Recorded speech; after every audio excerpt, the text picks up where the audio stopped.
Right, so last month, Universal announced a few new projects. The first is to be a year-round iteration of Halloween Horror Nights located at Area 15 in Las Vegas, which could be pretty interesting. However, Universal also announced a new park that will be located in Frisco, Texas, which is intended to be rather small. A park like this, themed to what looks like DreamWorks characters, would probably capture a regional market and be more akin to something like a Sesame Place or a Legoland. So while interesting, it wouldn't really have a larger impact in the theme park wars between Disney and Universal, right? Well, that's what I initially thought. It's clear that Universal's new park in Orlando, Epic Universe, is very much intended to generate a lot more interest in their Florida resort. It's not just a new park, but something that also changes how people perceive the value of staying with Universal over Disney.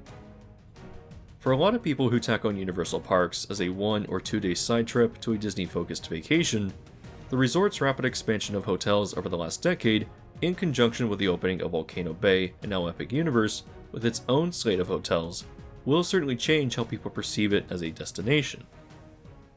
So how does Universal's Texas park fit into this? It's obvious that Florida is the battleground for tourist dollars, but I think that despite being located so far away, Universal in Frisco has the real chance to hurt the attendance numbers of Walt Disney World. Now, initially, I can understand why most people would be skeptical of this claim. How is a small regional theme park for kids located all the way over in Texas going to encourage less people to visit Disney? Initially, I didn't see anything too interesting about this park on announcement, but the more I've thought about it and the intended audience, the more I've come to realize that this may be quite a bit more significant than it initially appears. So, today, I want to talk generally about the theme park war in Orlando between Disney and Universal, explaining why this Texas park will play a much larger role in this ongoing battle than most people realize.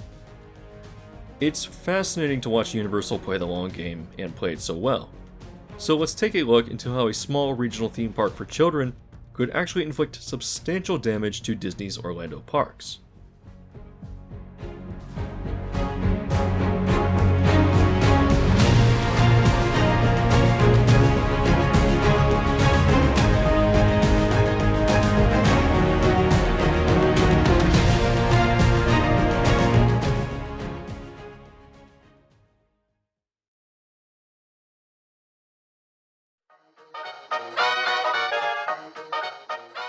Historically, Universal has always played second fiddle to Disney, which I think we all know. When Universal announced intentions to open up a working studio and new park in Florida, Disney rushed to create their own competing park, Disney MGM Studios, which would open in 1989. However, Universal obviously went forth with their plans and opened their park a year later in 1990. While it certainly had its issues in its first year of operation, the park did manage to gain a foothold in Florida, and Universal found it to be successful enough to then introduce Islands of Adventure in 1999. Still, Universal was never a serious competitor to Walt Disney World, and would struggle throughout the aughts to even stay afloat financially. However, with the introduction of the Wizarding World to Islands in 2010, Disney's once struggling competitor suddenly found themselves taking a significant chunk of their market share, and completely revitalizing the popularity of the resort. From there, Universal would begin to aggressively replace old attractions, opening something new almost every single year. Among this expansion would be the introduction of Diagon Alley to the studios in 2014, which appears to be just as popular as Hogsmeade over in Islands. Still, while Universal was in a much better position financially, they were still not a real threat to Disney. Among rapid expansion came Universal's decade of mediocre screen-based attractions. Despicable Me, Transformers, Kong, Race Through New York with Jimmy Fallon, and Fast and Furious Supercharged would taint the Universal brand, even if they did bring in new people because the parks were always premiering something new. Still, it has become clear to me that Universal has recognized the issue of oversaturating their parks with screen-based experiences. In 2019, I was blown away by Hagrid's, which is easily the best attraction at the resort since Forbidden Journey opened with Hogsmeade. Not only is it a fantastic family coaster on its own, but it uses physical effects really well in conjunction with excellent pacing and theming. Still, Universal only continued to build more excitement for me. In 2020, the often overlooked Born Stuntacular premiered in the studios, and it's a truly incredible show that uses screen technology in a completely meta but more convincing way to frame real stunt performers.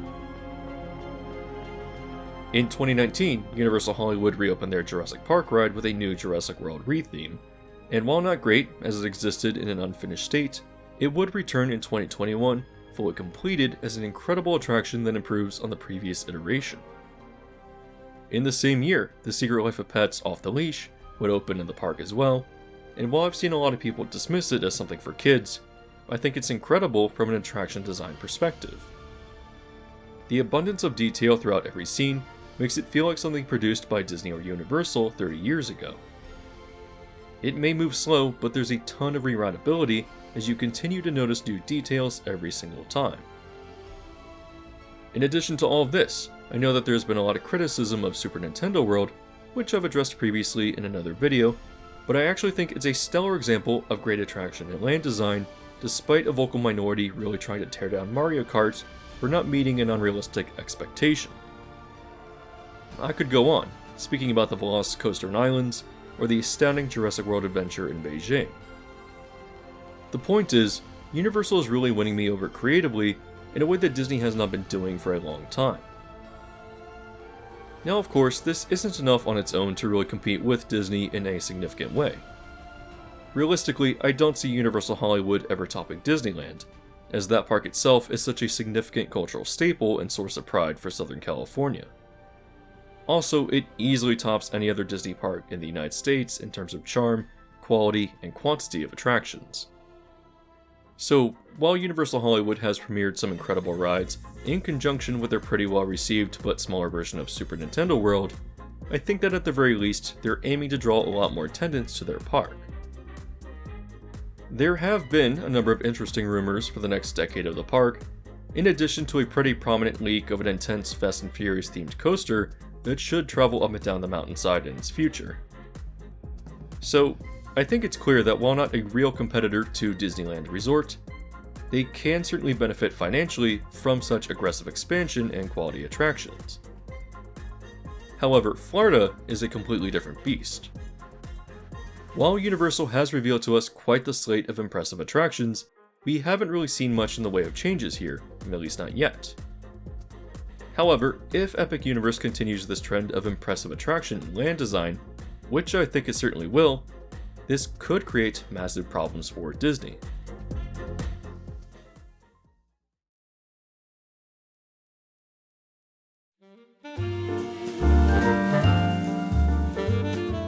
You know what always bothers me? Whenever I criticize Disney for its many baffling creative decisions, people always try to dismiss this criticism as me taking a place intended for kids a little too seriously. Now, obviously, if you've been a fan of Disney parks, you know that they are not at all intended for kids. From the very beginning, with the story of Walt wanting to create a place where he could enjoy the rides alongside his young daughters, Disney has always aimed for families. By this, I mean that while Disney certainly offers attractions for the smallest of children, or more intense rides for thrill seekers, the majority of attractions were designed for all ages in mind. Still, Disney always maintained the reputation that it was a place intended for small children by outsiders who didn't understand its charm. And as Disney began pivoting towards princesses and magical marketing in the late 90s, that was only further reinforced. Still, Disney has all but abandoned the notion that its parks are a place for all ages over the last decade. They have tried to shove an animated film franchise after animated film franchise into the worst fitting spots, because the parks are run by leadership who care very little for the Disney standard and thematic integrity that were once defining traits of the parks. These standards were what allowed Disney to stand so far above the competition for so long. As interesting attractions and shows have been replaced by material that appeals heavily to younger elementary-aged children, I think that the parks themselves are very much conforming to that negative stereotype that parks fans were always trying to dispel. Disney parks, especially Walt Disney World, are moving away from the all-ages family demographic, instead mostly pivoting towards really young kids. I always continue to see people comment that whereas Disney is for young children, Universal is for older families and young adults. I see that this is certainly becoming true, but even Universal knows that it can capture that younger demographic as well. It has become clear that Islands is the more thrill-oriented park in comparison to the studios. However, Universal has chosen to really double down on the popularity of Despicable Me, as they've announced that VillainCon Minion Blast will be opening in the summer of 2023, also converting some of Production Central into a new themed strip as Illuminations Ave that will include a new restaurant known as the Minions Cafe. Now, I can't say that I'm particularly excited about this, but it's clear that Universal is attempting to pivot towards families with young children.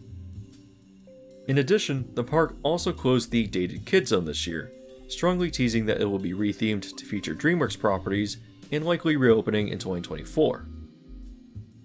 So, are these enough to make a dent in Disney's market share?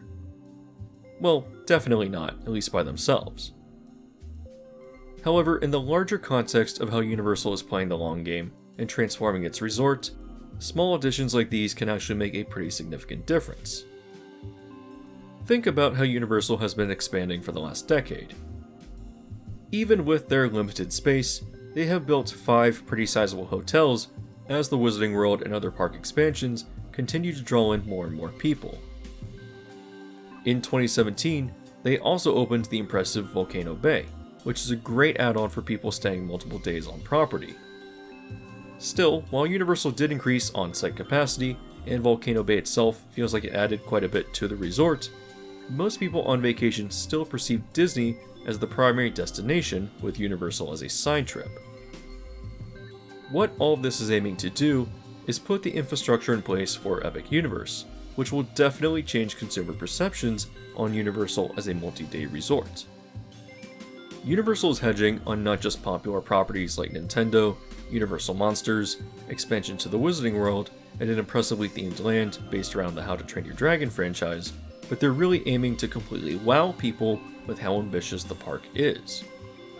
From the rumors that have been circulating, which have been discussed at length by Alicia Stella at Theme Park Stop, which is a channel I definitely recommend you check out, the park itself seems to be incredibly ambitious. Now of course, these are just rumors at this point, but Alicia does have a pretty good track record of bringing forth information reliably, and within the context of what I've been seeing come out of Universal over the last few years, I'm highly optimistic for what this park can do creatively. It's important to recognize that instead of tacking on a single or 2-day side trip to Universal as part of a larger Disney vacation, a third full Universal park would definitely change how people budget their time. In addition, there will also be a massive in-park hotel, with 2 others that are pretty much located right outside its gate, with the land owned by Universal allowing for further hotels down the line. At a time when Disney is pushing people away both creatively and economically, especially as they make you continue to jump through hoops by planning out every single aspect of your day, I think that a brand new Universal park is really going to change a lot of minds. Not only do I anticipate that Epic will be ridiculously ambitious, but I think that people who would have never considered visiting Universal before will give it a try. I'm of the opinion that just from an experience perspective, Universal is much more relaxed and generally stress-free, allowing you a lot more flexibility in how you want to experience the parks, which stands in stark contrast to Disney that feels that they can abuse a consumer base that they take for granted. Epic Universe will not just be a great park on its own, but I think will create an opportunity for Universal, allowing them to be viewed as a viable alternative destination to Walt Disney World. That's partially why bringing Minions and DreamWorks to the studios is actually quite important in the grander scheme of things. I continue to see people profess skepticism that Universal can reasonably compete with Disney, often arguing that Disney will always continue to capture the attention of young kids. However, VillainCon and the retheme of Kid Zone could very well change consumer perceptions that these parks are intended mostly for an older audience. At a time when Universal is introducing an enticing new park and becoming a multi-day destination resort which could be seen as a viable alternative to Disney, it's also incredibly helpful to add in a small handful of attractions aimed at young children. While not too exciting by themselves, they could allow the resort experience to feel a bit more accessible to those families, and I think that, as a factor alone, could really bring in consumers who may have waited a few years for their children to grow older. This could possibly result in choosing to allocate less vacation days to Disney parks when splitting time between both, and I don't think that their effect can be underestimated. So, having set the scene for how I think the battleground in Orlando will play out, I suppose you're wondering why I think Universal's Texas Park will play into this.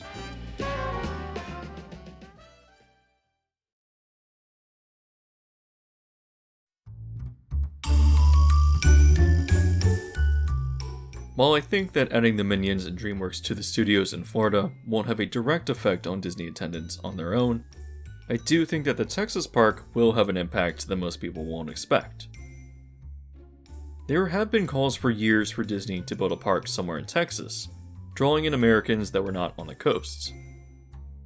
However, I think that Disney ultimately concluded that it just wasn't viable, as it would reduce tourism to Walt Disney World, which thrives on people who stay on property and spend more money. Further, with 4 parks already on the property, a smaller pool of tourists would subsidize their operating costs less. So, when Universal announced a small park focused on young children, and likely being themed around different DreamWorks properties, I did find it rather odd. If Texas is seen as potentially viable for a full-scale Disney park, why would Universal not try another studio-style park? Furthermore, it has been revealed that Universal does not intend to build any dark rides at this park, likely focusing on mostly outdoor attractions and meet and greets. So, is this just a small park meant to capture the money from a regional audience? Well, of course. By itself, I can't imagine that's going to be anything more than a modest profit. However, the more I thought on it, the more I realized how detrimental this could be to Walt Disney World and the Magic Kingdom in particular. For many in the middle of the US, a trip to Disneyland or Walt Disney World is quite expensive. Thinking of expensive airfare or even a long multi-day drive, and the lodging a vacation would require can be quite daunting. At a time when Disney is continuing to feel like it's losing its value and has become exorbitantly expensive as they continue to cut corners in every single facet of the experience, why do people go? Well, I can tell you that I still go, because despite being creatively disinterested in many of their new attractions, there's still a lot of untouched older things that I still enjoy. Many people feel the same way, but there's also that demographic of people who go to Disney for the sake of their kids. It has almost become a milestone in American culture to bring young kids to Walt Disney World, and so many parents will endure the often expensive, diminishing experience for the sake of bringing their kids to the Magic Kingdom. However, while Disney has definitely captured the attention of small children through just the volume of their media alone, it is worth noting that Universal has some pretty popular franchises as well. I think back to when I was younger, when many kids could not distinguish between animated Don Bluth films like The Land Before Time or Anastasia when paired up against classic Disney or Renaissance films. I think that today, the majority of young children will not recognize the brand differences between films under the Universal banner, such as The Secret Life of Pets, Despicable Me, or any number of DreamWorks film franchises against Disney. What I'm essentially asking then is, would kids be just as happy visiting a regional DreamWorks themed park with characters from Trolls or Kung Fu Panda as they would be visiting the Magic Kingdom? Could meeting Princess Fiona be just as impactful as meeting Cinderella? I think that a lot of people would laugh at this idea, but I'm actually inclined to think that many parents might see this park as a viable alternative to the Magic Kingdom. Parents are saving for years and spending thousands of dollars to visit the Magic Kingdom to then wait 2 hours to briefly meet Mickey on Main Street. For a lot of these families with small children that are just as familiar with DreamWorks characters, does the Texas park not seem like a much more viable alternative? Is a few hours or even a day's drive for an experience that would be fun for young kids, that would be just as happy to be there as they would be at the Magic Kingdom, not an enticing opportunity for people who live in the middle of the US? I don't think that most kids can distinguish between or even prefer certain brands in the same way that kids of previous generations couldn't distinguish between Don Bluth and Disney films. In this same way, at a time when Disney is continuing to price people out and the value is decreasing, will parents be more inclined to visit a small but high quality regional park full of recognizable characters that their kids would be just as happy seeing. Now, of course, we can't forget that rides play an important role in visiting a park like this as well, but because of the perpetually crowded nature of Disney parks, I can see many parents opting out for this reason alone. Dumbo is a classic aerial carousel, but it's not like the Texas park isn't going to include mild flat rides like this either. I will say that I think that the park would actually really benefit from 2 or 3 slow-moving dark rides, because there's no way that it can compete with something like Peter Pan or Winnie the Pooh. However, I think that since the park is still in its early stages of development, Universal could very well choose to add a few dark rides as it comes together. So let us then ask, is a small regional park like this a viable and much cheaper alternative to Disney for many people with younger kids? Can Universal actively discourage people from the middle of the US from visiting the Magic Kingdom as Disney's value continues to diminish? Well, let's take a look at the dynamic between the Texas park and the larger battleground of Orlando.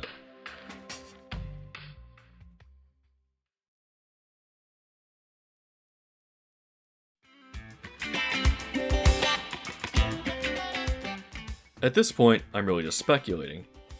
However, I think that Universal has shown that they are taking the right steps to really undermine Disney and grow their own attendance in Florida. That's why I'm inclined to think that the park in Frisco is intended to be so heavily catered towards young children. As Disney continues to double down on that demographic, allowing them to stand in contrast to the more thrilling elements of Universal, I think it really places them in a more niche area of interest they have been in for decades. Still, Universal seems to recognize Disney's weakness and is tweaking their resort to become a bit more encompassing. Again, as part of the effort to become a multi-day resort, with the opening of Epic Universe and its hotels, Universal is trying to change the perception of consumers with young kids by adding Minions and DreamWorks to the studios. It's not a lot, but if people are already staying in the area or on site, that may mean the difference between doing another studio day versus Magic Kingdom, especially as tickets continue to decrease in price over subsequent days. Now again, this is speculation, but I also think that as Disney continues to cultivate a reputation for young kids, I think that many people who have to travel far for an expensive Disney World vacation may seriously consider Universal's Texas park as a much less expensive, viable alternative instead. So with these two elements combined, how will this affect Disney? Well, I think that the park in Frisco has the potential to draw off up to 2 million visitors from the Magic Kingdom. For many people, a small regional park like this could never replace Disney, but even so, I think it could have a larger impact than I may initially suspect. Realistically, Universal's Florida parks are competing with Epcot, Hollywood Studios, and Animal Kingdom in terms of attendance numbers. With the introduction of Epic Universe, I think that Universal's attendance could very well top those parks. However, the Magic Kingdom sits far above the others, seeing around 20 to 21 million visitors annually. Even a drop of 2 million visitors who are choosing to abandon an expensive Disney vacation for DreamWorks in Texas could be a substantial blow. It's certainly not enough to put the Magic Kingdom into a financial crisis, but Disney knows that it would be missing out on significant food and merchandise sales. Universal's competition is never about besting Disney in popularity, so much as it is about growing their own attendance, guest spending, and brands. I think it's safe to say that if a lot of people choose to replace Disney with Universal Frisco, it also creates a demographic that grows up to be more familiar with Universal brands, and is much more likely to consider Universal Orlando when they're older. In the grander scheme of things, I think that Epic Universe will be enough to really send a stagnant Disney into a panic. However, Universal has shown that they're great at playing the long game, and continues to improve their experience as the one at Disney diminishes. Perhaps Universal's Texas park is nothing more than something regional that generates a modest degree of profitability. However, I do think that the potential really is there to become a viable replacement for an expensive Walt Disney World vacation for many people who live in the middle of the country. So, this video hasn't really been anything more than my own suspicions, but I am curious to see what other people think of this. I do actually have a really great video out there discussing Epic Universe in depth and how I predict it will change the broader entertainment landscape of Orlando if you want to check that out. Many of the points I made here about competition between Disney and Universal is discussed in a lot more depth there, if you're interested.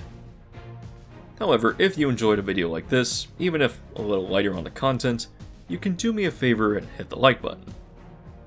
As always though, I recommend subscribing and hitting the bell icon so as to be notified to new videos as they release.